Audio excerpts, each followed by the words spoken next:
Welcome to our channel. Today we how to activate QuickBooks year-end close checklist step by step clearly.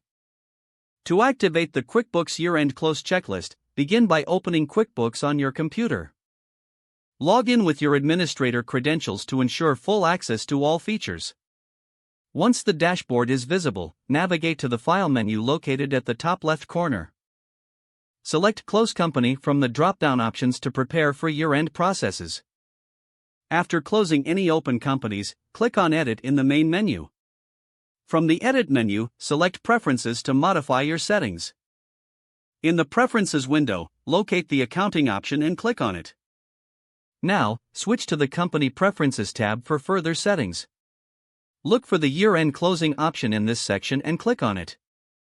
Check the box that enables the Year-End Close Checklist feature. Once checked, click OK to save your preferences and exit the window. Return to the main dashboard, and select Reports from the top menu. Navigate to Year-End to access the Year-End Close Checklist. In this section, you will find a comprehensive list of tasks to complete. Review each item on the checklist to ensure none are overlooked. As you complete each task, mark it off using the provided options. If necessary, revisit the checklist at any time by following the previous steps. Once all tasks are completed, you're ready to officially close the year in QuickBooks. This concludes the process for activating the QuickBooks Year-End Close Checklist. If the page does not load, refresh the browser or try again in a private or incognito window. Make sure you are using the correct email address, then retype it carefully to avoid small typos.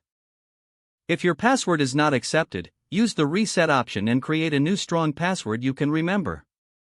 Check your spam folder for verification or security emails, then complete any requested confirmation steps. Enable two-factor authentication if available to improve account security and reduce unauthorized access risk. After signing in, review your profile details so your contact information and settings are accurate and current. If you see an error message, note it down and try again after restarting your device and internet connection. Log out when you finish, especially on shared devices, to keep your account and payment information secure. If the page does not load, refresh the browser or try again in a private or incognito window.